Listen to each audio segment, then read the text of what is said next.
Good evening.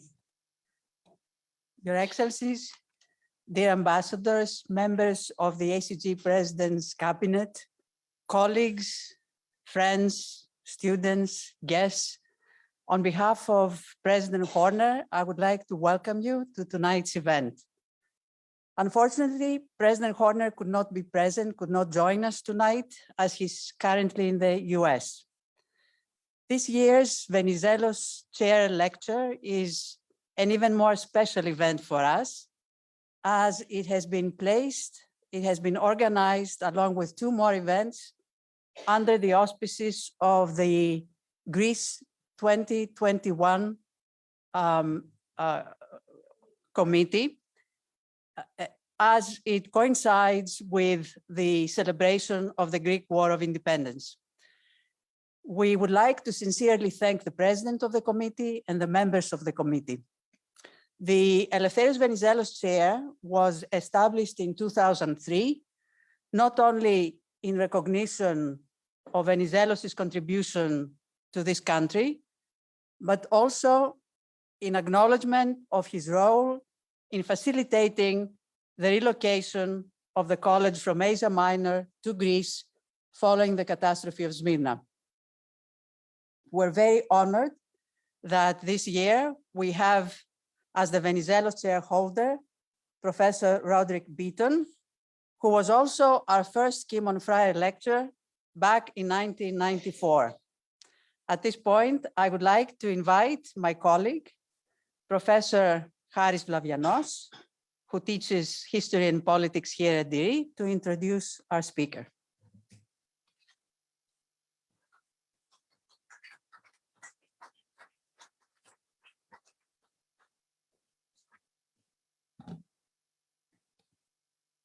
Distinguished ambassadors, ladies and gentlemen, on behalf of the American College of Greece, I would like to welcome Professor Roderick Beaton to our campus and say how honored we are that he will be speaking to us tonight as this year's Eleftherios Venizelos lecturer. I would also like to welcome him as a dear friend, since my friendship with Roddy goes back many years to the time I was still studying for my doctorate in England. The topic of his lecture tonight, of his lecture, will be on the contribution of European and American Philhellenes in the Greek Revolution of AD 21, a topic of special interest to us as we're celebrating the bicentennial of the Greek Revolution. Professor Beaton needs little introduction, especially as he is addressing tonight mostly a Greek audience, but I'm sure that even English and American people know him very well. He will be speaking, as I said, about the Philhellenes of AD 21, but in our times, he himself is one of the most ardent and passionate of Philhellenes. He is without doubt one of the English-speaking world's leading authorities on modern Greek history and culture. And as you probably know, in recognition of his impressive work, he was awarded 2 years ago the Medal of the Commander of the Order by the previous president of the Hellenic Republic in a special ceremony held at the presidential mansion, where Mr. Pavlopoulos praised Beaton for his exceptional contribution to the study of the formation of the Greek national consciousness and of Byzantium's role in the creation of the characteristic legacies of the Renaissance. In November 2019, he was included in the Greece 2021 committee responsible for the celebration of the bicentennial of the Greek War of Independence, and more recently, he received the Mariana Vardinogianni Cultural Award for the promotion of Greek culture abroad. Last but not least, of the many honors and distinctions he has received over the years, I should add that Beaton has been awarded the 2021 Runciman Award for his book, Greece, Biography of a Modern Nation, published in 2019. The award is normally given every year to the best book on Greece, on any subject, and Beaton is the first person to be given the award 4 times, which is an amazing achievement. He previously won the award in 1995 for an introduction to modern Greek literature, in 2004 for the biography of George Seferis, Waiting for an Angel, and in 2014 for Byron's War, Romantic Rebellion, Greek Revolution.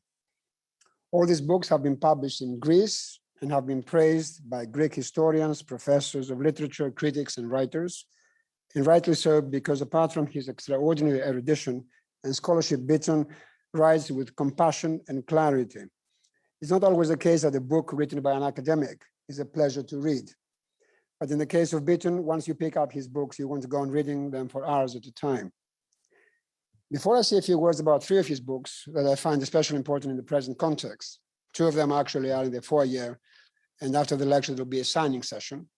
I must add that apart from his exemplary scholarly work, Beaton was for 30 years a renowned academic. From 1988 to 2018, he was the Koraes Professor of Modern Greek and Byzantine History, Language, and Literature at King's College. As you know, King's is the oldest and most important chair, the Koraes Chair in Greek Studies in Britain.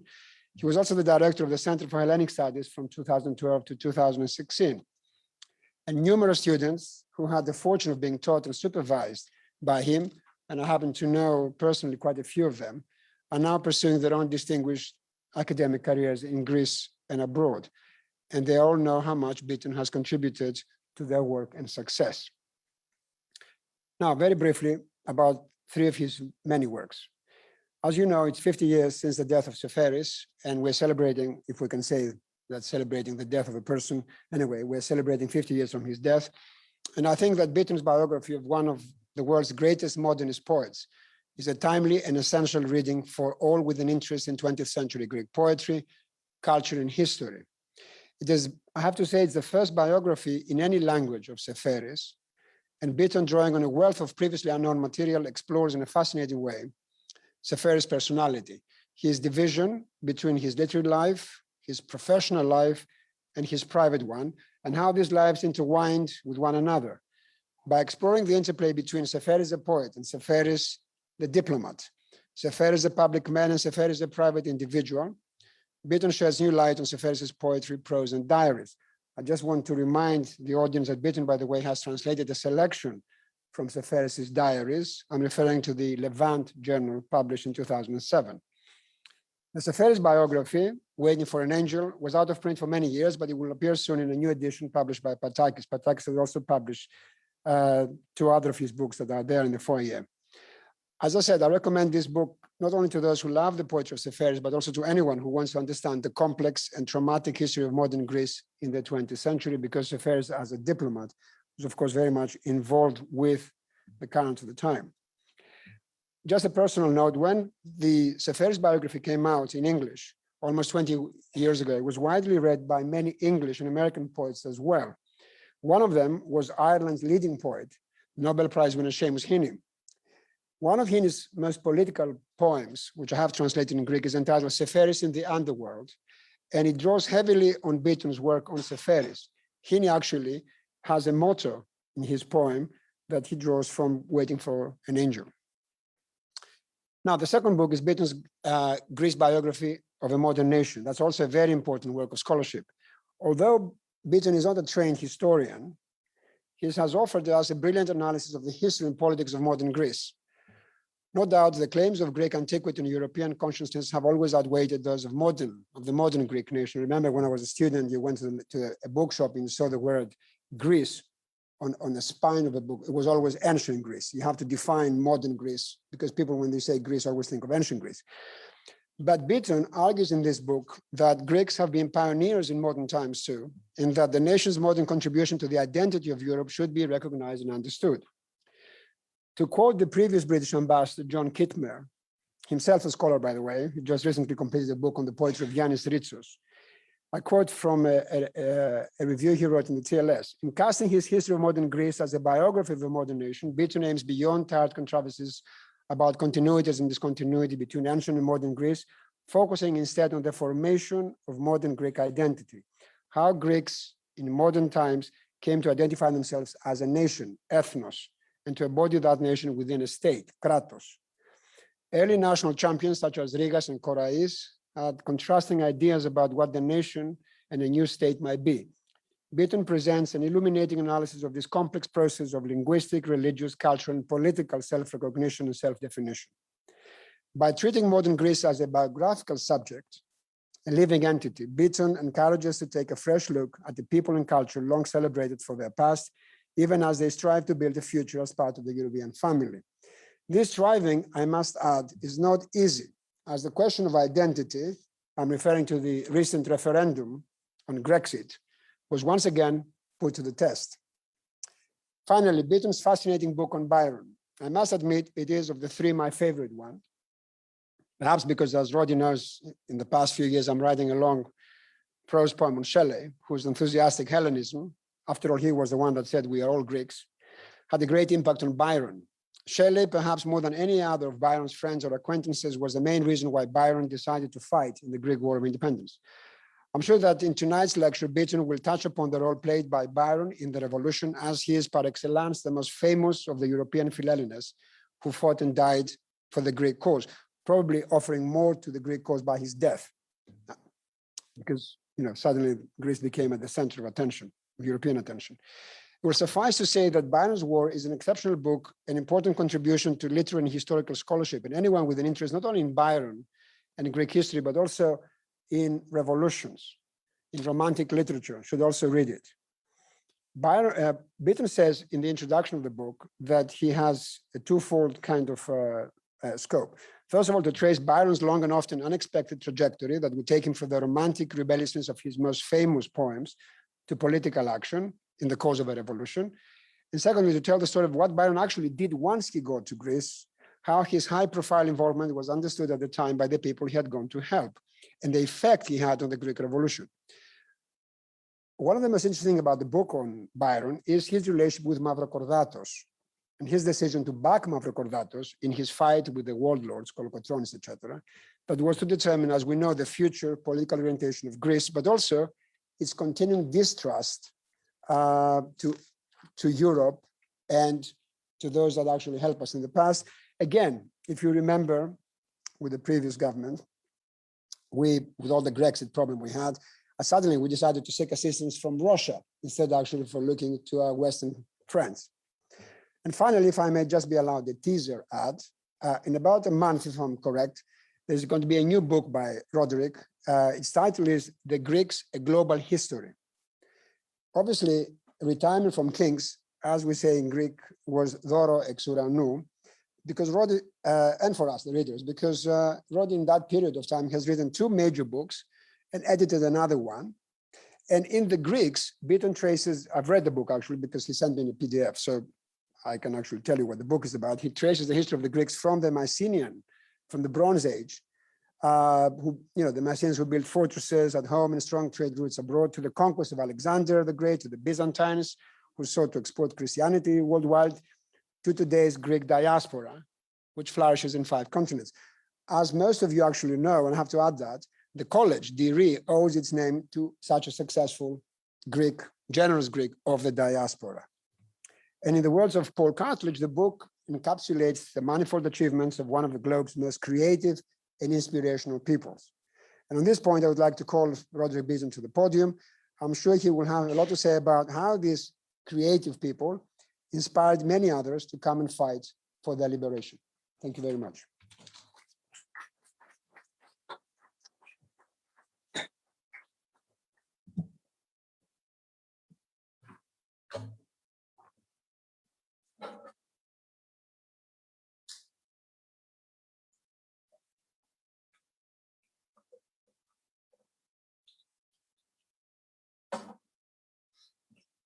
Exocortati, Kyries και κύριοι, αγαπητοί φίλες και φίλοι, Your Excellencies, ladies and gentlemen, it is not only a fantastic pleasure and a privilege to be here at the American College of Greece, to be delivering the Venizelos Chair Lecture in 2021, it's also, allow me to share with you, a rather emotional moment, because this is only the second time in almost 2 years when I have stood up in a room with real people present.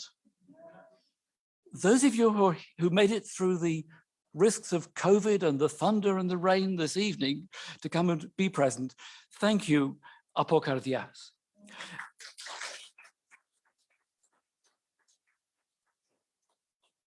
And I'm very touched too, one of the relatively perhaps benign consequences of the pandemic, that not only are you here in front of me where I can see you, but also there are others at home avoiding the rain, but also loyally and kindly following what I have to say, or we have to say, on their computers on the amazing platform of Zoom, by which we already have learned to live in the last little while. So A very warm and sincere thank you to the American College for having me. This lecture, I think, has been postponed at least once. I think perhaps it was twice. 2021 has taken a most unexpected shape, and I'm sure I'm not the only one who suddenly finds ourselves rushing to pack in a year's worth of plans and activities into the last few months.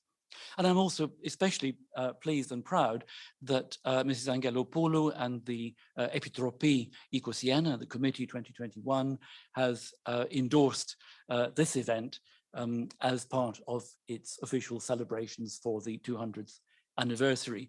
Harris did kindly mention that I was, exceptionally for a foreigner, privileged to be a member of that committee. Let me assure you also that I had nothing to do with this endorsement. So, to our subject, and also, Harris, thank you for these very generous words of introduction. I was listening and I thought, ma ποιος είναι αυτός ο Beaton? Δεν το γνωρίζω. Who is this man that he was being so generously described? So I just hope I can, in some small way at least, live up to the picture that Harris presented for you. So my title today is on the screen, somebody else's war. And I'm talking about the Philhellenes in 1821. They came by sea. The first of them sailed from the French port of Marseille on the 18th of July, 1821. They were heading for the town of Missolonghi in Western Greece that had already by that time been liberated. The ship that brought them had been chartered by the Phanariot prince, who was already mentioned in the introduction, Eleftherios Mavrokordatos. He had been living in exile in Pisa for a number of years in Italy, and was now bound for the first time to the land that would become his patrida, his own homeland from that time on. Also aboard, that's why this is relevant to this talk, were some 24 French and Piedmontese officers and non-commissioned officers who were veterans of Napoleon's campaigns in Europe. Among them was a Frenchman called Maxime Raybaud, and he would go on to write extensively about his experience. He was the first foreign serious witness to the events in Greece. And a month after that first expedition in July, the Scottish aristocrat, Thomas Gordon of Cairness, would follow the same route, starting out from Paris and accompanied by a small band of French volunteers. Gordon's first expedition to Greece wouldn't last very long, and he was unusual at this early point in 1821 of being a British volunteer. The British mostly came later. Later, Gordon would return in 1826 to serve with distinction. But Thomas Gordon is principally remembered today, and rightly so, as one of the earliest and most authoritative historians of the conflict.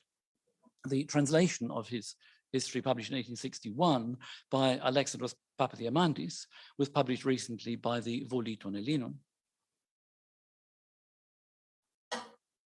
These were the first Philhellenes. A word which more or less means lovers of Greece or things or people Greek. And from then until 1827, many more than these would arrive in Greece from every corner of Europe and even from the faraway United States of America.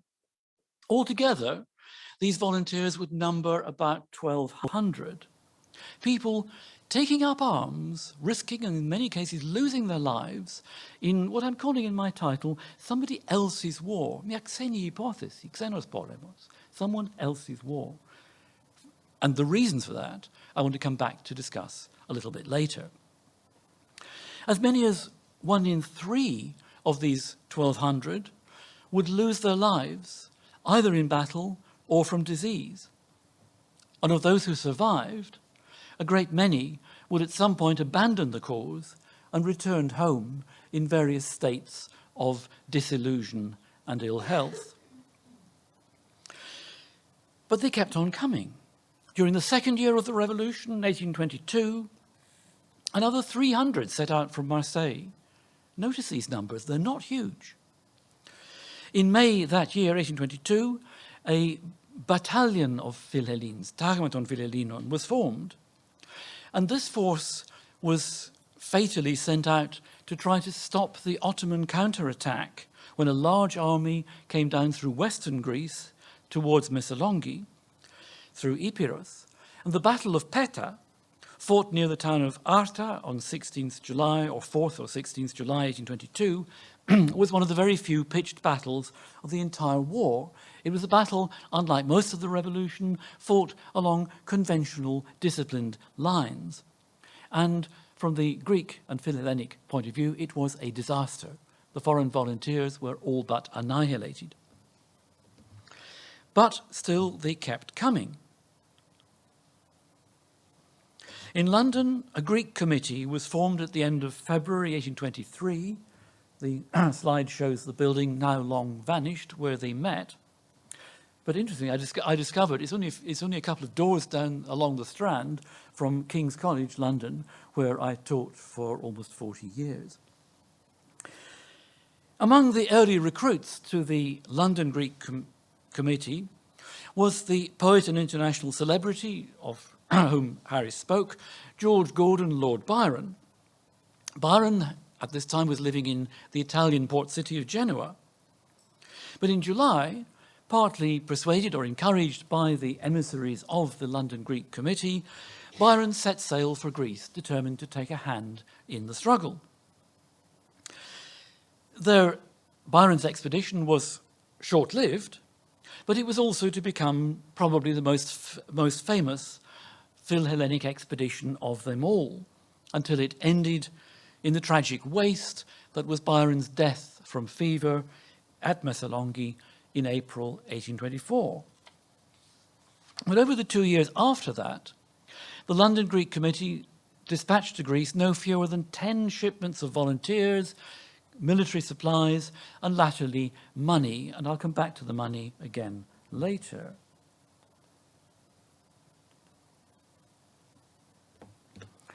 By this time, European volunteers had been joined by the American George Jarvis, no image that I could find, I'm afraid.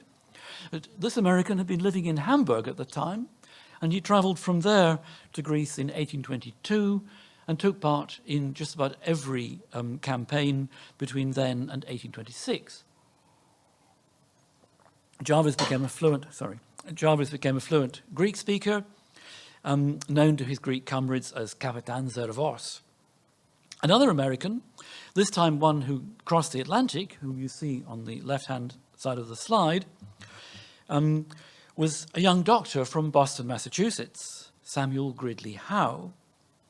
Samuel Howe, as it says at the top of the frame there. Howe's journal still survives as an eloquent testimony by an outsider, particularly to the sufferings of the Greek people during the revolution, an aspect of these events that has tended to be overlooked given the enormous political and military significance of it.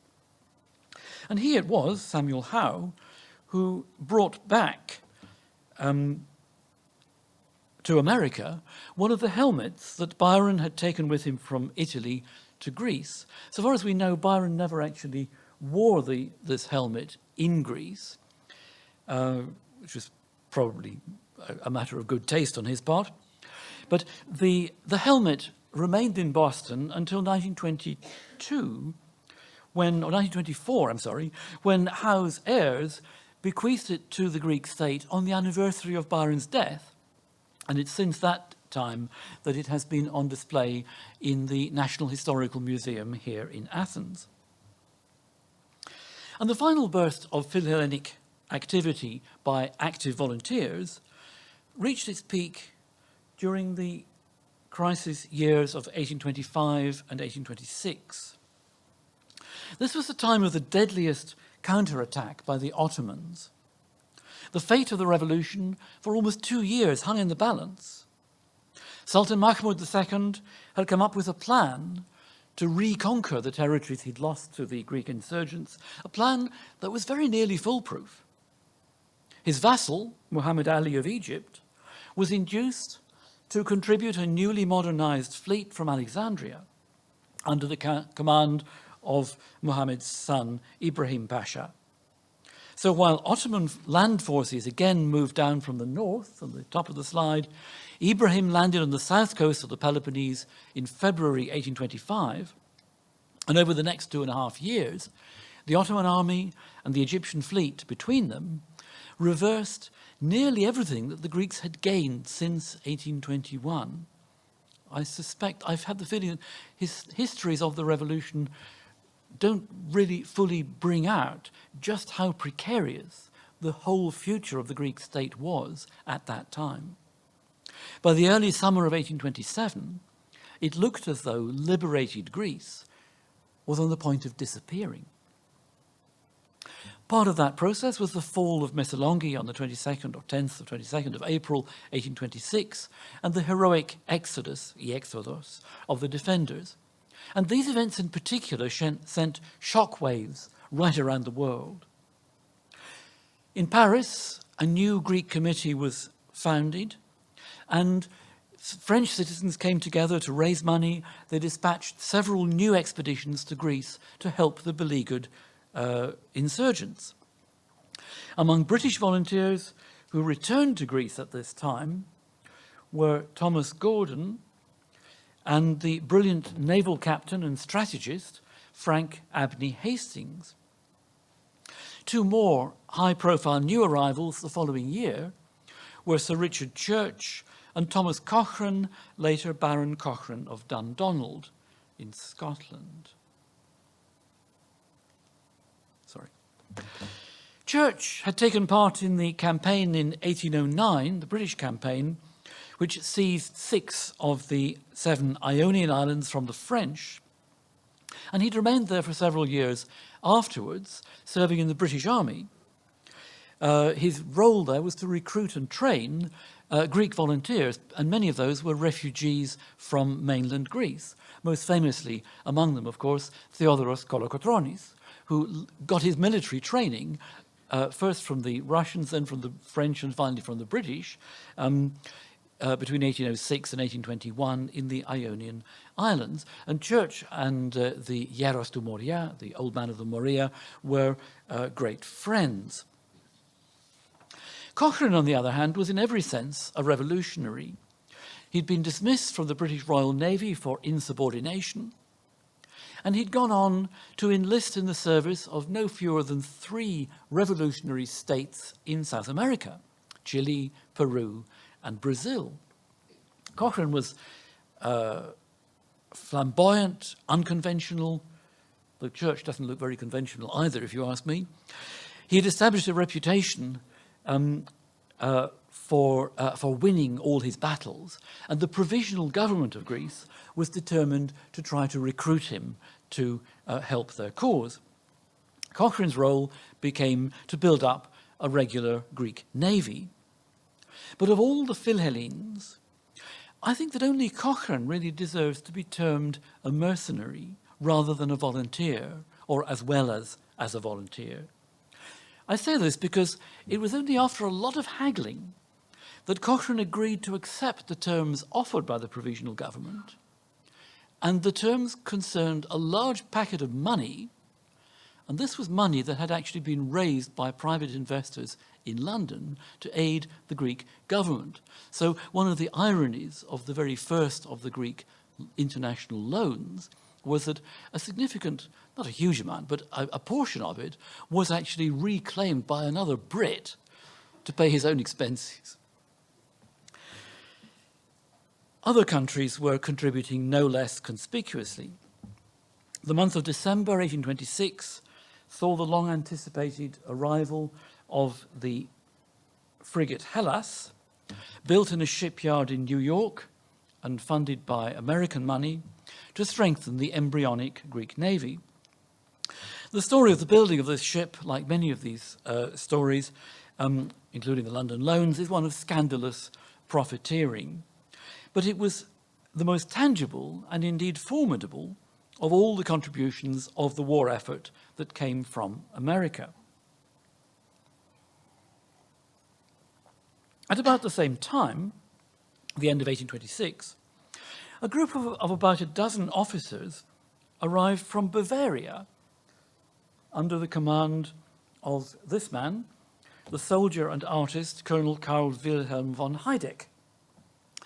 They were a tiny contingent, and they made no significant military contribution. But Heideck's expedition was, I would suggest to you, the harbinger of things to come. Indeed, of a change that would entirely affect the course of the revolution and the nature of the Philhellenic or foreign involvement in it. I say this because Heideck and his small group of a dozen or so Bavarians were the only Philhellenes, in inverted commas, who were actually sent by and on behalf of a foreign government. All the others came as private volunteers. But Heideck was acting directly under the orders of his sovereign, King Ludwig I of Bavaria. This, of course, would have a very important sequel. As you all know, it was Ludwig's son who became the first head of state and king of independent Greece. But I think Bavaria is today probably mostly remembered for the Vavarokratia of the 1830s, and I guess not with a great deal of affection. But it is worth recording that Bavaria was the only state in Europe that was actively and formally Philhellenic at the time of the revolution. Okay, what did Greece get out of this? 12 volunteers and an artist and a colonel in charge. But nonetheless, it's a significant step. The story of the Philhellenes, however, is not by any means only the story of these high-profile, much-remembered volunteers and their often tragic outcomes. Right throughout the 1820s, Philhellenic initiatives sprang up spontaneously in most parts of Europe and also in America. Activity took a wide variety of forms, setting up voluntary committees, fundraising, reporting, commentary in the press, reflections of Philhellenic themes in the arts, and even, latterly, by the middle of the decade, large-scale fundraising for the cause and, very important, lobbying governments at home, particularly so in Britain and France.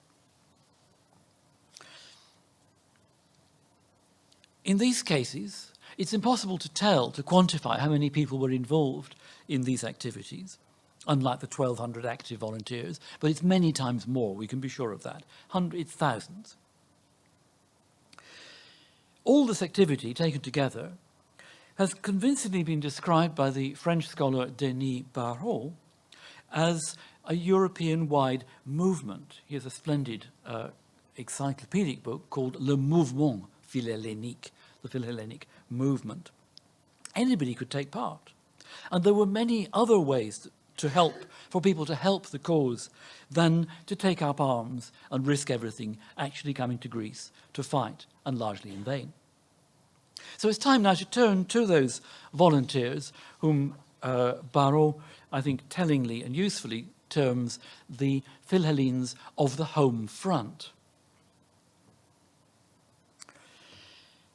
To esoterikou metopou, as we'd say in Greek. Many of these Philhellenic committees and societies abroad were short-lived, and some only ever had a handful of members. But at some point between 1821 and 1828, a Philhellenic committee was established and flourished in the capital of just about every country and state which had the kind of government that would permit such things to happen. So not in Russia, not in Habsburg Austria, but Great Britain, France, the Netherlands, Sweden, Denmark, Baden-Württemberg in the German states, Prussia, Bavaria, again the German states, and Switzerland. And many smaller regional centres within these countries set up Philhellenic groups of their own. Of the Swiss cantons, always proudly independent in many ways, no fewer than half were home to a Philhellenic committee or society. And these groups raised money and sent it through subscriptions, sent it to support individual volunteers making their way to Greece, often to charter the ships that would get them here. During Byron's time in Greece, the London Committee raised sufficient funds of its own to equip a whole military expedition, as well as just sending Lord Byron. And later, in 1826 and 1827, the largest consignment of all of military supplies would come from and be paid for by the Paris Committee. In all those countries where the press was relatively free, newspapers, periodicals, and hundreds of privately published printed pamphlets became the vehicles for vigorous campaigns aimed at raising public consciousness and, whenever possible, at lobbying governments on behalf of the Greek cause. Atrocities, particularly those committed by the Ottomans, were widely reported and often provoked impassioned comment. This was most famously the case with the notorious massacre and enslavement of the greater part of the population of Chios in May and June 1822. The death of Byron at Missolonghi provoked similar outpourings, as did the fall of that city, that town, 2 years afterwards in 1826. And the role throughout Europe, and this is true in America too, I think, the role of the press and the role of these Philhellenic committees are inextricably bound together. And this was quite explicit in London, in the case of the London Greek Committee. Its members were particularly well placed. Many of them were actually members of Parliament, though mostly in the opposition, not the government. But they were very well placed to get their opinions aired in the press and aired in Parliament. As one of their members put it in an open letter published in 1823, published in 1823. That's the quotation on the screen.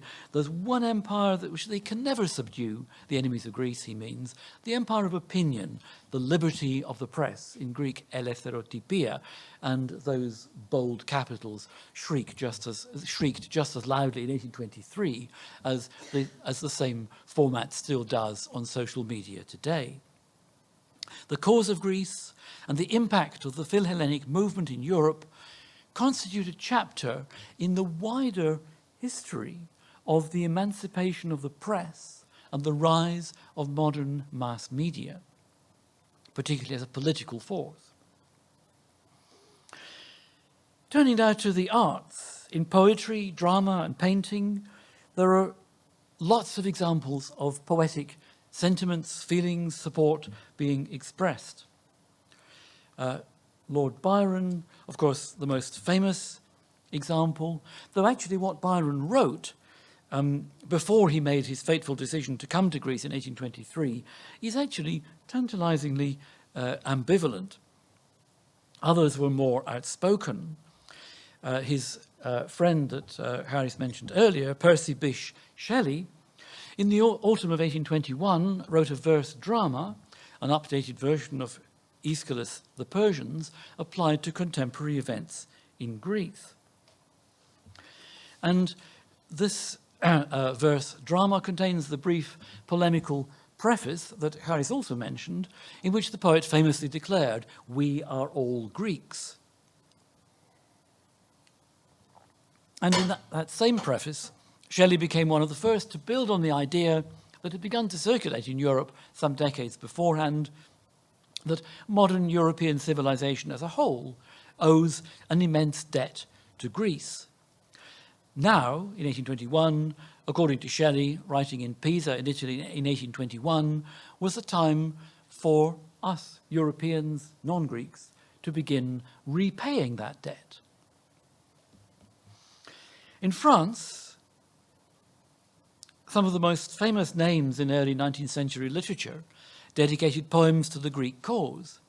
Alfred de Vigny, Victor Hugo, Alexandre Dumas, Barbey d'Aurevilly, and even the young Gérard de Nerval. Altogether, more than 180 poems or collections with Philhellenic content have been counted as being published in France during the 1820s. There was also a 2-volume anthology of traditional oral poetry from Greece, published by, many of you will know this, published by the Philhellene Claude Fauriel in 1824 and 1825, and that would soon be translated into English and German. In German poetry, the leading proponent of the new politicized Philhellenism was the man you see on the right, Wilhelm Müller, with thanks to the newly founded Society for Hellenism and Philhellenism, whose museum, by the way, I can heartily recommend to you. Müller is best known as the poet of lyrics that were set to music by Franz Schubert. And like many Philhellenes, he never actually set foot in Greece. But between 1821 and his death in 1827, Müller published 52 poems in 6 slim volumes, known collectively as Griechenlieder, or Songs of the Greeks. And once the collection of real songs of the Greeks, Fauriel's collection of Greek folk songs, was published in Paris, it was none other than Müller who would translate it into German. And in Russia, the national poet, as he's often called, Alexander Pushkin, celebrated the preparations by Alexandros Ypsilantis for his campaign in the Danubian principalities with enthusiasm in a poem entitled simply and boldly War. One of the very few Russian words I know, Voina, I think it is. Though the poet's confident prediction of victory would soon be proved premature. Ypsilantis, of course, lost in the Danubian principalities. In the early years of the revolution, Pushkin wrote letters, poems, stories inspired by events in Greece, though he later expressed some skepticism too about what was happening. But he did return, after the recognition of Greece in 1830, he did return to the subject to celebrate the final achievement of Greek independence in verse. The visual arts were not to be left behind either. Inspired by the massacres of Chios, Eugène Delacroix created a canvas that stands more than 12 feet high. Its full title, translated, is what you see on the screen. I'm not quite sure what he meant by that, etc., but it is apparently part of the title. Terrible things were going on there, surely. That's the point. First exhibited in 1824, 2 years after the atrocities it commemorates, and now hanging in the Louvre, the work captures on an epic scale the sense of horror that had swept through the continent as news of the events in Chios were disseminated. No less celebrated at the time and ever since is the same painter's Greece on the ruins of Missolonghi, created in the immediate aftermath of the fall of that town. It depicts Greece personified as a beautiful young girl, as you see her there, in traditional peasant costume. Well, how traditional, I'm not sure, but there you are. This is a French romantic vision, amid a scene of utter destruction. Of all the activities undertaken by Philhellenes on the home front, the one that would make the greatest impact during the revolution, and indeed have a lasting legacy ever afterwards, was financial. Europeans and Americans were exceptionally generous with their money during the Greek Revolution, and in Europe, at any rate, particularly in Great Britain, many others who I think were not generous at all, but were trying to make a fast buck as speculators, also actually contributed a lot of money, which they ended up losing. At the simplest and its most local level, this financial support took the form of modest subscriptions for membership of a society or committee to support a publication or to sponsor someone who went to fight. And contributions of that sort seem to have come from every part of the every part of the continent where such organizations were permitted to flourish. At the opposite end of the scale, from small to large, the Swiss banker and philanthropist Jean-Gabriel Eynard from Geneva, who was a leading member of the Paris Committee, donated large amounts to shore up the tottering Greek armed forces during the crisis years of 1826 and 1827. Einar and the Paris Committee between them also dispatched 17 shiploads of provisions to relieve famine in the Peloponnese. But during the middle years of the decade, funding from abroad on a much larger scale took the form of loans.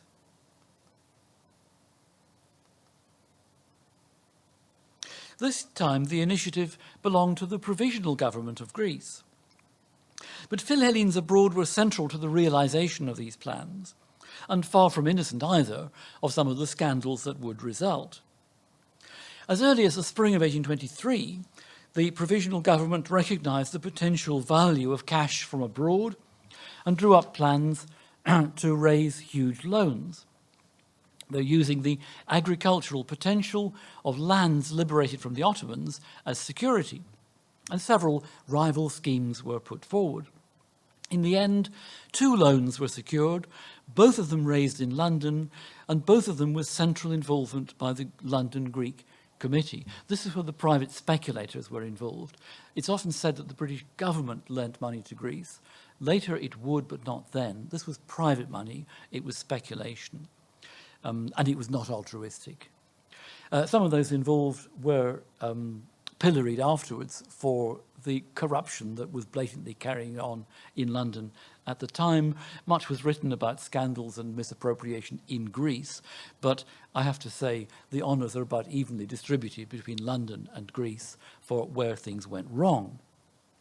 But large sums were involved. In 1824, 800,000, equivalent, I believe, to something like 36 million euros today.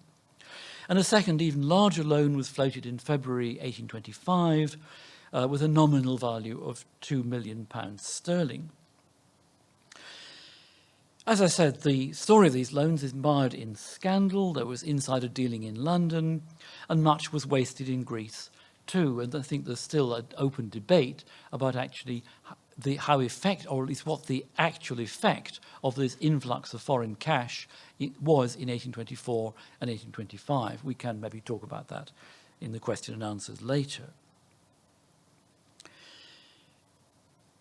The legacy, but what's not in doubt is that the legacy of indebtedness to foreign investors and governments that would become a constant theme throughout the history of the Greek state, down to the financial crisis of 2010 to 2018, began with the first international loan brokered by the London Greek Committee in the spring of 1824. So the story of mnemonia is a very old one. All these individuals and groups I've been talking about so far, in their different ways, were Philhellenes. But what motivated them? What drove them to make, in the most extreme cases, the ultimate sacrifice in aid of somebody else's war? Even the majority who stayed at home, for them, the commitment of time, energy, money, precious resources, and the acceptance of varying degrees of risk, even if not for their lives, all this was freely undertaken and without any expectation of personal recompense. Why did they do it? And some historians in recent years have suggested that what we now call humanitarian intervention began with the Philhellenes in Greece in the 1820s. In fact, the motivation behind all this activity seems to have been really quite varied. Some Philhellenes were adventurers or political idealists. Some were supporters of the French Revolution and or of the imperial ambitions of Napoleon. Many of those had become misfits in the post-Napoleonic settlement of Europe after 1815. Some, particularly on the home front, not so much the volunteers who came, were susceptible to and inspired by the long-defunct ideology of the Crusades. They rallied to the cause and raised money in the cause of fellow Christians embattled against the forces of Islam. And if we must remind ourselves too that for probably the majority of Greeks actually fighting on the ground, it was their orthodox religion that they most closely and immediately identified with, rather than new and abstract seeming ideas of independence and self-government. But what gave fire to the Philhellenic movement abroad was the prestige among Europeans and Americans of the ancient civilization of Greece. This was increasingly in the late 18th and early 19th century being seen as the fountainhead of all the arts and sciences, the laws and the politics of what we now call the modern Western world. This is where Shelley comes in with his statement, we're all Greeks, we're all indebted to the example of ancient Greece, and particularly the ancient Athenian democracy. The Philhellenes then, I believe, were not so much moved, not primarily moved by humanitarian motives, but rather they believed that they too and their peoples had a stake in the conflict. They felt they were trying to repay a debt that they owed to the origin of their own civilization.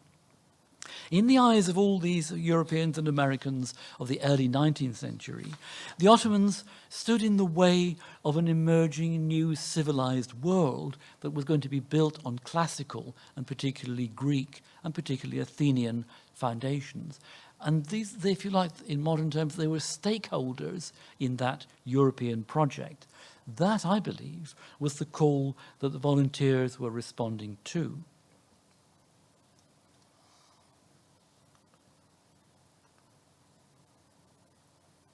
Well, so far, I've been talking almost entirely about the work of individuals.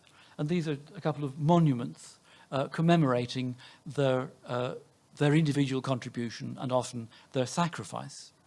Individual volunteering is, if you like, the sort of apex of Philhellenism. But it's not the whole story by any means, as I hope to have shown by talking about these less dramatic but more influential committees on the home front. But whether it's committees or individuals, it's individual, it's people making choices. It's not governments. This is not state intervention. There is no state intervention at all. And the governments of Europe don't want to know at the beginning. And later, when they do want to know a bit, they're still trying to keep it as far as they can at arm's length. It's only in the USA that the possibility was seriously discussed and even actively canvassed that the government might officially recognize Greece and support its cause. And this came about at the end of 1823. The speech by President James Monroe is, it's still regularly cited, but not this bit of it. It's famous for other reasons, for the so-called Monroe Doctrine. One rule for the Americas, one rule for Europe. But he also said this, what I've got to put up on the board. There's good cause to believe that Greece will become again an independent nation. And that is the object of our most ardent wishes. So the President of the United States, no less, expressed that wish. But it wasn't carried through in legislation. And a year later, a bill was introduced to Congress that would have had the same effect, but it wasn't passed. In the event, it was to be from the most unlikely quarters, from the monarchical, in many ways conservative powers of the old world of Europe, and not from America, that official support for the Greek Revolution was to come. And this, I would argue, was very much thanks to the activities of the Philhellenes, and particularly the Philhellenes at home. By 1826, the governments of the three naval powers that had interests in the Eastern Mediterranean, that is, Great Britain, France, and Russia, had embarked on a series of delicate negotiations, not with the Greeks, not with the Ottomans, but with each other. The reason was, if Ottoman power was going to be seriously weakened in Europe, it mattered a great deal to each one of the three that neither of the others could gain a geopolitical advantage from the outcome. And so began the notorious Eastern question, to Anatoli Zitima, that would not be resolved until the aftermath of World War I, almost a full century later. In 1827, as I'm sure you all know, the three powers agreed to send a joint naval task force into the Aegean, charged with enforcing a ceasefire between the belligerents. The outcome of that was the decisive naval battle fought in Navarino Bay in October that year, 1827. The combined Egyptian and Ottoman fleets, under the command of Ibrahim Pasha, was destroyed at its anchorage.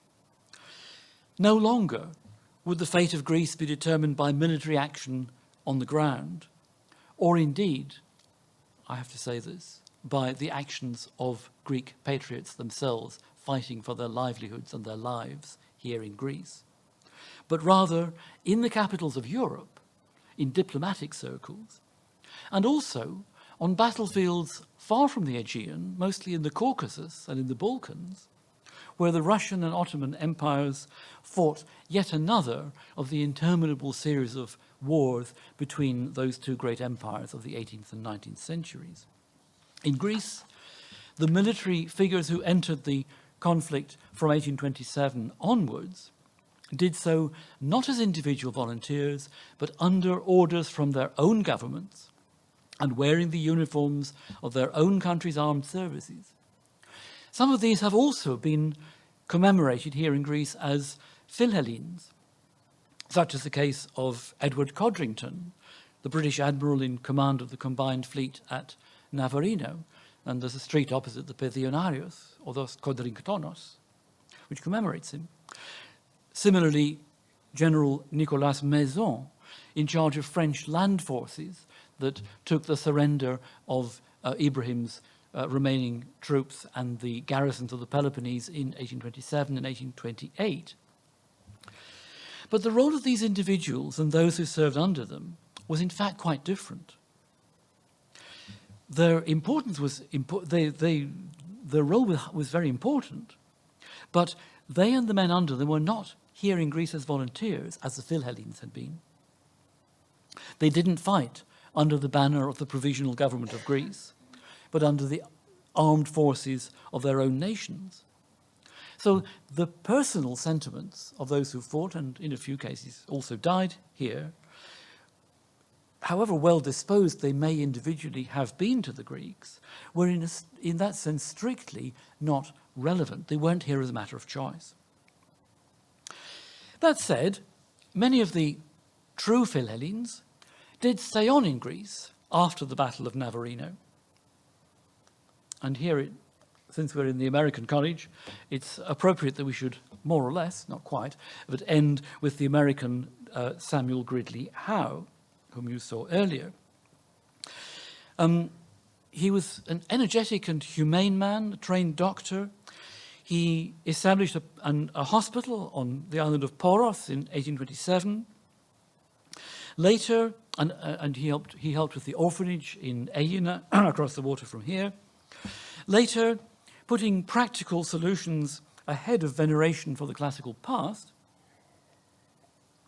at the time under Capodistrias, when Aegina was actually the capital of Greece, imagine that today, Samuel Gridley Howe would take charge of, it was his initiative, to demolish the ruins of the ancient temple and the headland outside the port of Aegina in order to provide a working harbour and employment for thousands of the displaced workers, you see some on the screen there, who might otherwise have starved to death. Philanthropy was to prove more enduring in its effects than the bearing of arms, and it's for philanthropy that the American volunteers have been principally remembered here in Greece ever since. Just a few words more in conclusion. The military effectiveness of the volunteers who came to Greece was very limited. They won no decisive battles. Many of their individual stories are tragic, and the casualty rate was cruelly high.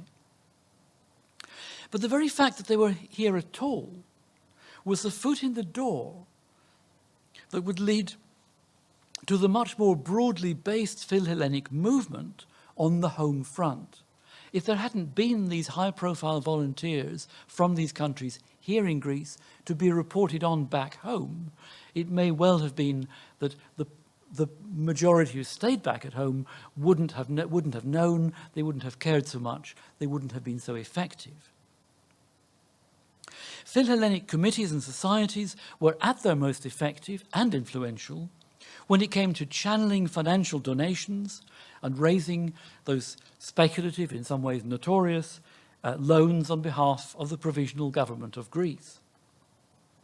The influx of funds and of high-profile volunteers undoubtedly did help the Greeks to survive in the field during the most critical period of the revolution between 1825 and 1827.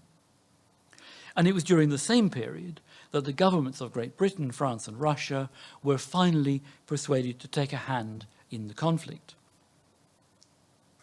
The revolution ended as it did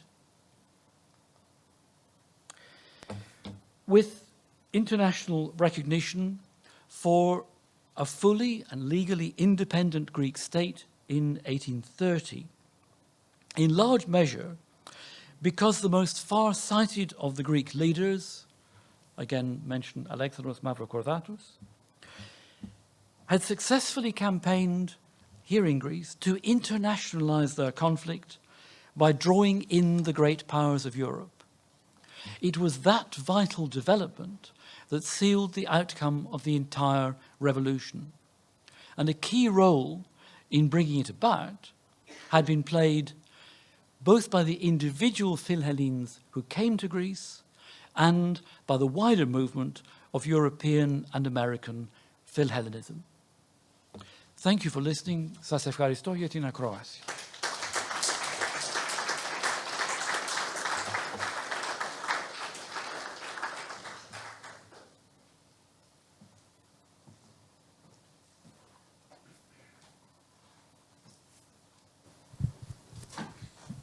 Thank you, Roderick. Okay. Is it working? Okay. Well, I like it. What do you think? Okay, now we can have a small session of questions. If you have some questions. Is the microphone working? Okay, fine. Yes. Could you, is there a microphone there?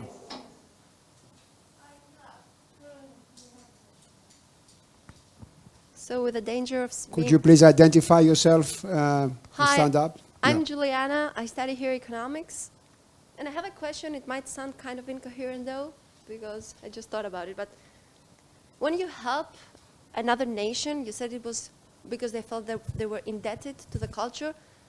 Would you say that this also hides some sort of entitlement to the other culture?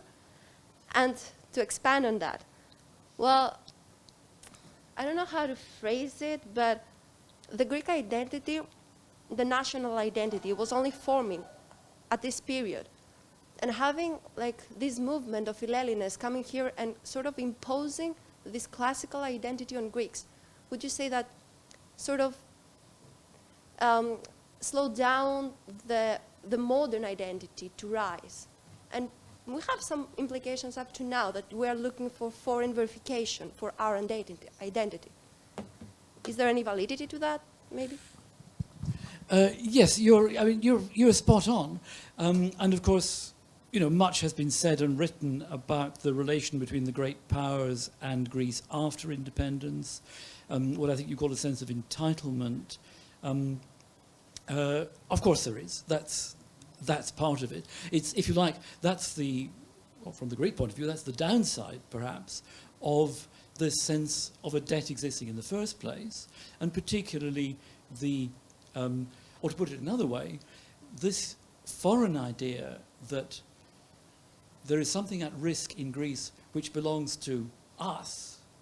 I don't mean me, I mean, you know, foreigners out there, also implies a sense of ownership. So the fact, so yes, I mean, there was, I mean, people do talk about altruism in this context, and there certainly were genuinely altruistic gestures, actions, And actually, for what it's worth, I think Lord Byron's personal contribution was pretty close to altruistic, or as close to altruistic as one of the world's biggest egotists could ever manage. But you're right. You're never going to get pure altruism. So there is embedded in that international involvement also a sense of connection, entitlement, as you put it. One could possibly think of other terms, but I mean, I accept your point. I think it's valid. Only one thing. I mean, I wouldn't go so far as to say that the Philhellenes imposed on the Greek people a sense of their forming national identity, which focused specifically or intensively on the ancient Greek past, because that's already there in the Eleftherios constitution that was discussed at the end of 1821, published at the beginning of 1822. It's the Philhellenes, it's the Greek students who've been studying in foreign universities and come back to Greece. It's the diaspora, it's people like Koraes in Paris. Those are the people who are, and before that, even Rigas in Bucharest and in Vienna, those are the people who are really hammering out this information, hypodiamorphosis, sense of identity. I mean, Greeks obviously have always had a sense of identity, but this is a particular kind of identity, the one that will take the form of a modern European nation state. And they're the ones who are really pushing the connection to ancient, to the ancient heritage. I apologize for a rather long answer, but I hope I addressed your question. Thank you. If I can add something, Koraes actually was thinking that the revolution was premature because the Greeks had not been yet educated to the extent that they can understand that heritage. And that's why he was doing the Greek library, translating all the texts in Katharevousa, so that the Greeks will get educated at some point. And he wanted the revolution to take place in AD 71. Okay, so it's not that the Greeks, I mean, the Philhellenes and the people who were abroad, of course, knew, but the people who actually did the fighting, people like Karaiskakis and Androuchos and stuff like that, they were not thinking about the ancient past so much. But that was something that motivated the Europeans and the people who were the Greeks of the Enlightenment, who lived abroad, outside Greece, most of them. Yes, Eleftherios. Well, thank you very much for this. Is it open? Δεν είναι ανοιχτό. Δεν ήταν ανοιχτό. Είναι ανοιχτό. Well, thank you for this very nice presentation, Dr. Beaton. I am a classics professor emeritus from here at the American College of Greece. I would like to make a comment and a question. The comment is referring to the previous question. The underlying, of course, we need another 200 years of discussion to resolve this, but overall, it is not so much whether it's the classical identity imposed or not, and the conflict between Ottomans and Christians and all the rest. It's so complicated. We should not forget the tradition, because in the Ottoman world, all Ottoman, I wouldn't say citizens, but anyway, subjects, were not sharing the same culture. So over not only the Ottoman occupation for 100 years about, for some areas 200, like in Crete and so on. Δεν φταίω όμως. Okay. My point is this. The issues are too many and too complicated, but the tradition of those people who revolted against the Ottoman Empire in 1821 is long and complicated. There were many revolutions from the very beginning of the Turkish Ottoman occupation of the Greek people, because I don't want to say just Byzantine Empire when Constantinople fell. And in addition to the classical civilization and the learned culture, we have the living tradition, which for those people who revolted against the Ottoman Empire in 1821 was clearly Greek-Christian. And although there were influences, of course, from the Enlightenment and everything else, the long tradition is something that should not be ignored. So there was no possibility that anybody could impose anybody's national consciousness, but it is the military, economic, and other influences that play a role at that particular time. And the question is the following: the parallel between 1821, more or less, and today in relation to the European influence, as to what extent is it stronger, less strong, in your opinion, in relation to the present day claims of the Turkish-Ottoman, I wouldn't say empire, but aspirations for the so-called blue homeland that is just right now being put forward and will be also discussed in the European summit. Thank you. Well, thank you for your comment. As for the question, is this on? It's on. Yeah. Thank you for the comment. The question, I'm afraid I'm not going to get into the politics of the Eastern Aegean. I hope you'll forgive me, but I mean, I do think there is a very clear line of continuity from 1821. Well, let's say from 1826 through to today. In, to put it very simply, Greece's integration into a collective functioning Europe. In the 1820s and 1830s, Europe had a very different shape from what it has today, but it's an enormously significant event, I think, that in 1830, the monarchical regimes, the old-fashioned regimes of Europe, accepted Greece as a new member of, if you like, the club of those days. Obviously, it was a junior member, and you could say that it was much smaller than it is today, and it was not particularly well treated. But Greece became actually part of Europe at that time, and give or take, and with various ups and downs, and a shorter period after the Second World War, when Greece was more closely linked to America, broadly, I would say there's a fairly continuous line of progressive involvement in a collective European project, which I have, if I may say so personally, I very much respect and admire.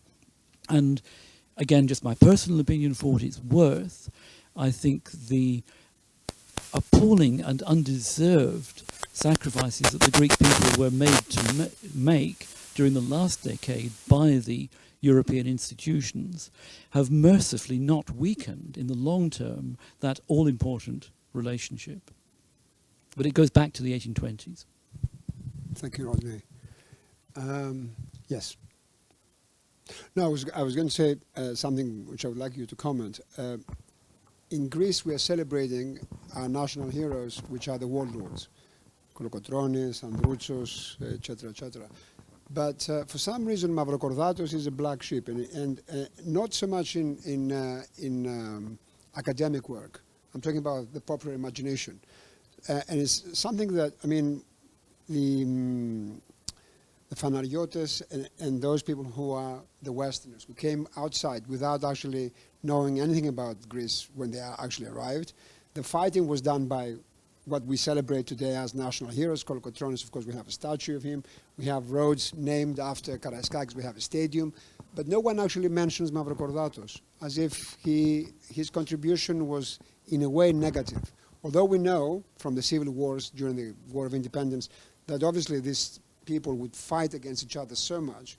I recently looked at the memoirs of Kanelos Deligiannis. He hasn't a nice word to say about anybody. The same is true of Makrigiannis when he mentions Kolokotronis. So obviously we wouldn't expect those local people to build the state. Despite the fact that we have what you said about Mavrokordatos, why do you think that in the popular imagination, Mavrokordatos still is considered a foreigner, somebody who, you know, the joke is because he was wearing glasses that they called him Tessaromatis, because he was also dressed up like, you know, like a French. So he wasn't wearing a fustanella and a kilt. What do you think that?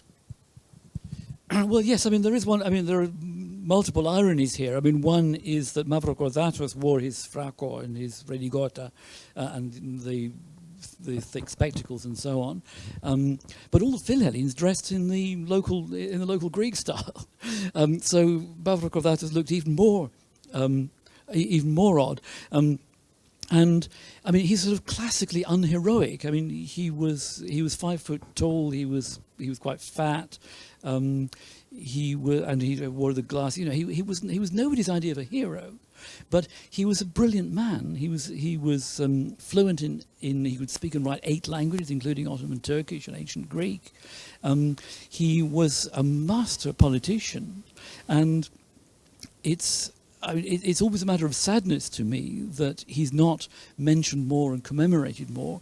I was not surprised, but I was sad to see in an opinion poll that was published at the end of 2019, many of you will probably have seen this, put out by Kefim, where 93%, I think, identified Kolokotronis as the prince, the greatest leader of the revolution. Karaiskakis came second with 60-something. Mavrokordatos was way down at the bottom with 3.7%. But Karaiskakis got it also from Olympiakos fans. Well, I think it's no small thing to have the Olympiakos Stadium named after you. But he wasn't to know that when he set out on that fateful campaign in Phaleron in 1827. But he was the political architect. He was the principal architect, I think, of the 1822 constitution, the first one, and he was both principled and highly. He was also devious, but he was a highly effective politician. And I mean, something I would actually, a book I will recommend to you, if I may. It's not published yet by the brilliant British historian who works in America, Mark Mazower. His book on 1821, he calls it The Revolution That Shaped Modern Europe, is published next month. I've been privileged to read it ahead of time, and he has a lot to say about Kolokotronis and Karaiskakis. He writes movingly about Karaiskakis, but Mazower actually says, and I absolutely agree with him, that Mavrokordatos was the most successful politician of the revolution, and that he really gave the Greeks politics first. I think that's a good way to put it. So yes, I'm with you, Harris, on that. And of course, is that the illiterate people wrote memoirs, whereas the literary one, like Mavrokordatos, etc., didn't leave any memoirs. So we have the memoirs of Makrigiannis and Kanelos Zeligiannis and Kolokotronis, but we don't have Mavrokordatos leaving something behind so that people actually can read. I mean, we have his papers, but you have to, you know. Most of them are inaccessible. I have a question here from a person who is watching us, by Mr. Begg. What can you say about the education of the various Philhellenes? To what extent have they received exposure to a classical education in Greek and Latin? Yeah, good question. And I think it depends a lot, but by and large, or to some extent they all had, because, no, they hadn't. Someone like William Parry, the artillery expert who was sent by the London Greek Committee and worked with Byron, he had really he had no formal education at all. He did it all by common sense. So they didn't all have a classical education, but I think they'd all been formed or shaped or under the influence in some way of people who had.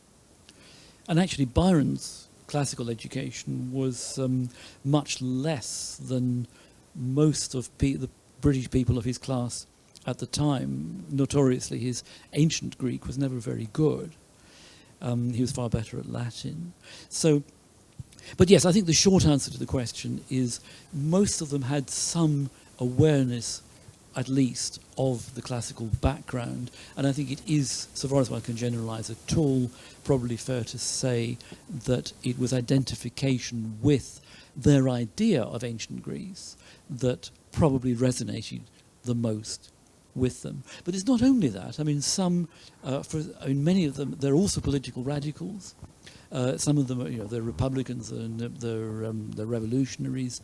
And for some, that is probably more important than the ancient heritage. And there are certainly, and there are those who are actually more motivated by Christian zeal and fellow feeling with the Orthodox Christians, and who don't so much identify with the classical past.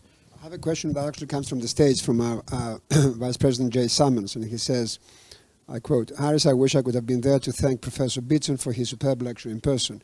Could you ask him to comment further on the United States' failure to provide formal or at least legislative support for the war for independence despite President Monroe's positive attitude? Were there any concerns that given the great powers' involvement in Greece, Greece might emerge as a force aligned with European monarchy rather than as a friend of republicanism or democracy?" I'm no expert on the US side of things, and thank you, Vice President, for your kind remarks.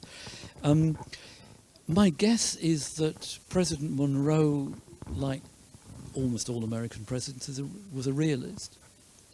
And I mean, what's fascinating about that speech, actually, is the bit about Greece cuts across the most important element of the speech, because what Monroe was principally trying to say at that time, and he was setting out a doctrine that did really set the agenda for many decades afterwards, that we in the New World will settle our own affairs. We won't interfere with you in Europe, and you just keep your hands off us, because after all, the Brits had burnt down the White House only a few years previously. So to say in the same speech, actually, we'd like to support a small country at the edge of Europe, furthest from us Americans, is kind of counterintuitive. And I haven't followed in detail the debate in Congress, but my guess would be that it's realpolitik trumps idealism. If you're going to convince the Europeans to keep out of the Americas, the decent thing is actually you've got to stay out of however much they would like to. And in fact, like many European governments too, what the American government actually did was turn a blind eye when many of its citizens were highly active and highly influential in the Greek interest, but they withheld recognition, and I think that was the reason. But it's a penetrating question. Thank you for it. Thank you. Harris. Hi, am I heard? Yes. Professor Beaton, thank you very much for your presentation. I have a question. You mentioned that 1/3 of the Philhellenes died, 1/3 went back disillusioned, and 1/3, I presume, prospered or whatever. What about these people who were disillusioned and went back to their countries? Didn't they hurt the cause? And why were they disillusioned in the first place? What were the main causes of disillusionment? Well, there is a classic book on this subject, to which I would recommend to you, by the late William St. Clair, called "That Greece Might Still Be Free: Philhellenes in the Greek War of Independence." It was first published in 1972, Epichundas, and it's only now about to appear in a Greek translation from Govostis, Eglosis Govosti, I believe later this year. It's a book which it's focused very much on the Philhellenes, on the people, on the volunteers, rather than on the Greeks. And I think one of the reasons it was not translated into Greek earlier is that it makes some rather caustic comments about the Greeks who were actually fighting here for their own freedom.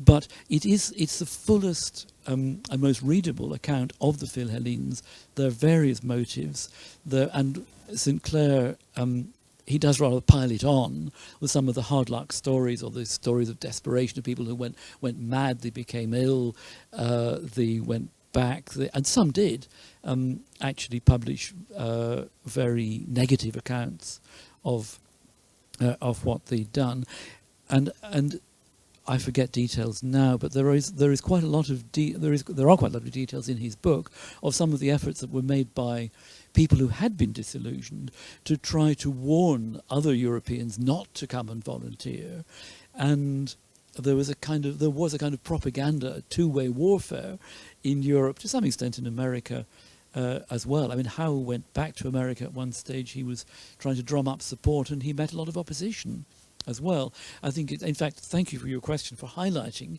I should really have mentioned that there was a significant amount of opposition, not just the predictable opposition from governments, but by individuals of various persuasions, of various ranks and classes for different reasons. And we might well ask ourselves, why was it that excuse me, why was it that the Philhellenes ended up having much the louder and more influential voice in all of these countries? I'm not sure I know the answer to that question, to be honest, but you're quite right to highlight that there is a question there. If I can add something, if you read the letters of Lord Byron, you find disillusionment there.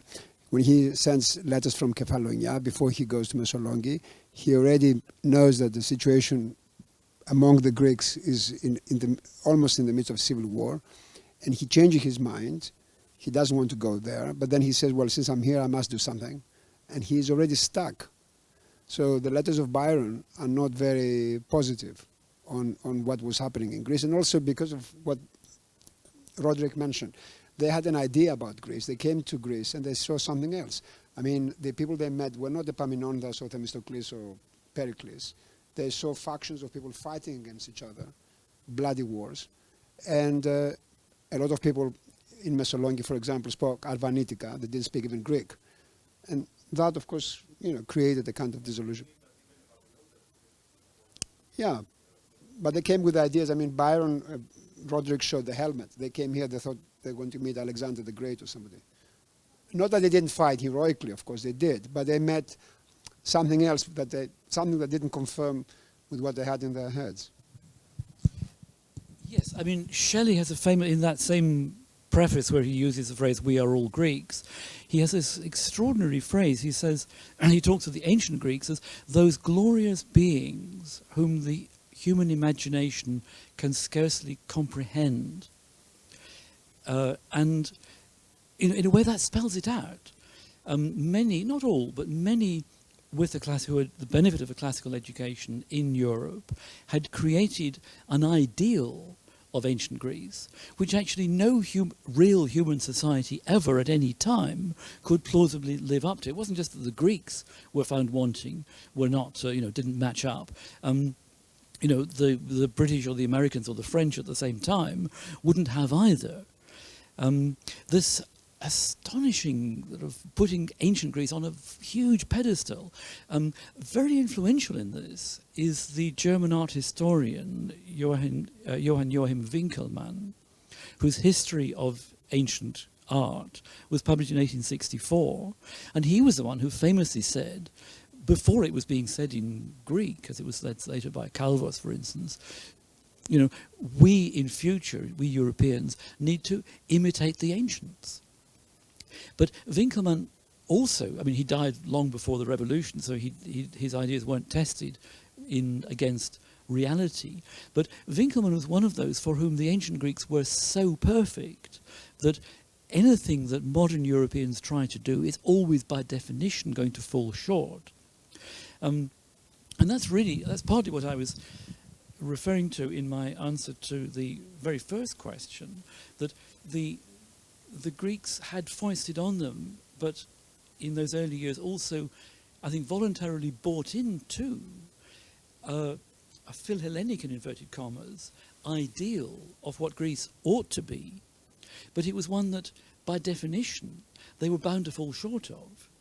And it does, I mean, I do feel personally angry when I see cartoons in in the press in Germany or Britain and America today, which show the Acropolis falling down and the euro as a broken discus in the ancient games, were that cliche that the modern Greeks somehow ought to be the same as the sort of glorified ancient ancestors, when in fact that ideal was never a realistic one in the first place. The other point I would also, I can't resist also making, since you mentioned Epaminondas, if any of them had actually read their ancient history of the 4th century BCE, they would know that they weren't so glorious sometimes either. They were doing exactly the same things in the Peloponnese in the 4th century in the BCE as they were in the 1820s. Forgive me, but they were. Yeah, correct. Any other question?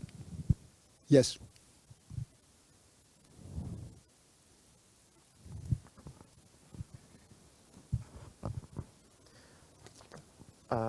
So I'm a student here at Deree. I'm in your class, actually. And I was just wondering if you think that being so soon after the Napoleonic Wars hurt or helped them, because there was a large number of experienced soldiers around, but at the same point, there was a large anti-war movement. They had just gone through this large series, the Congress of Vienna, the Holy Alliance, to stop this any revolutions happening. No, you're right. In many ways, you would think it was the absolute worst time, and it comes at a point in the so-called age of revolutions when basically every other revolution failed. There were post-Napoleonic revolutions all over southern Europe, in Sicily, in Naples, in Piedmont, in Spain, and every one of those failed. Every one of those was crushed, but not in Greece. And I think it's one of the puzzles that I was actually rather hoping this anniversary might answer some of those questions. There is It's an puzzled me for a answer. long time. Why did it break out in 1821, and why did it succeed when all the others failed? I still don't know. Kostas Kostis, in his book, the title, if you remember, is «Τα κακομαθημένα παιδιά της ιστορίας», The Spoiled Children of History, is exactly because of what you mentioned in your talk about the classical past and how that somehow captivated the imagination of the Europeans, whereas Byron would never go and fight in Serbia, but he came and fought in Greece. Well, exactly. Yes, exactly. It's what. Well, yes, I think the point of the. Yes, in broad terms, yes, and that's what I've been saying all evening, I suppose. No, the point that the questioner raised was why then. And surely 1821 was a particularly bad time for a revolution to have a chance of success, and I think that's true. If you were taking bets on a revolution at that time succeeding anywhere, the last place you'd think of is Greece, and the last time you'd think of is within 10 years of the Congress the good of time Vienna. for us was because there was a civil war in the Ottoman Empire between Ali Pasha and the Sultan. No, okay, there We are had the chance, at least. there are local reasons, and is that one of the reasons? Yes, it probably is. But Kostas Kostis, whom you mentioned, also in that same book, at least the way I read it, pours rather healthy cold water over the Philhellenes. And he points out that, it was never a mass movement. There weren't many more Philiki than there were Philhellenes. I think he says 3,000 at the maximum, but, we've got fewer than 1,000, or about 1,000 names. And most of them, they were neither the sort of mass movements of peasants or fishermen, nor were the proesti or the, sort of the elite.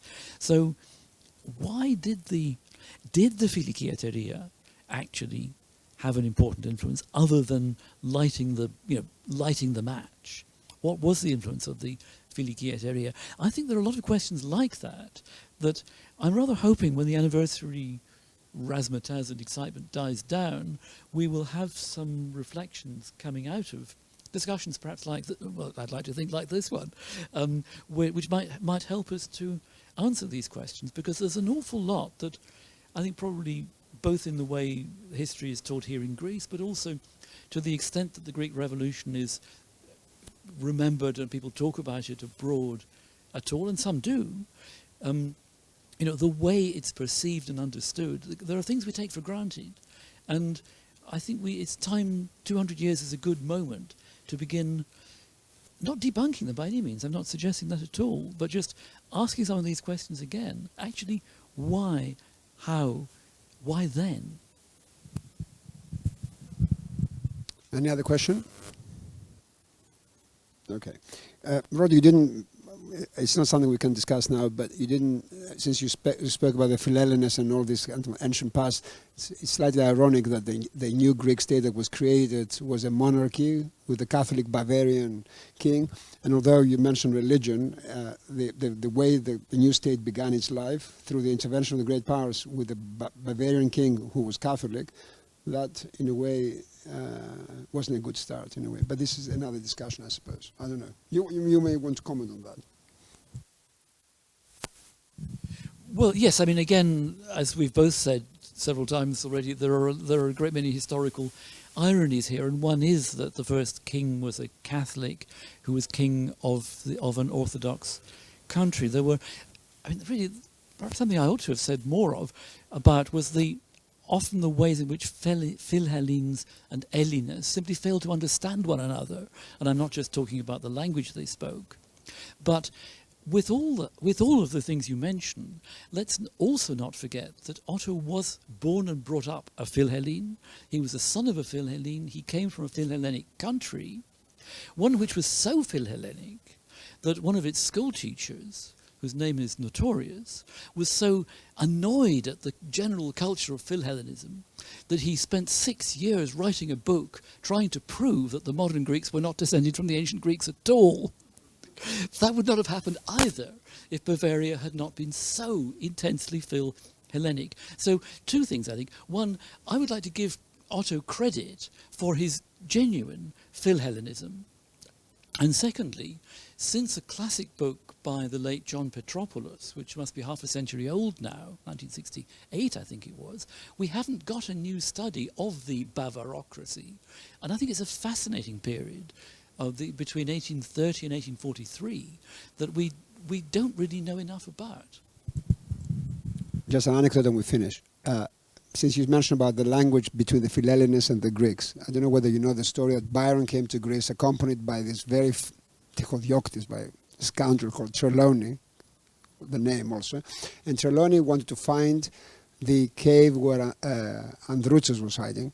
He found the cave and he married Androuchos' step-sister, who was 13, Tidersica.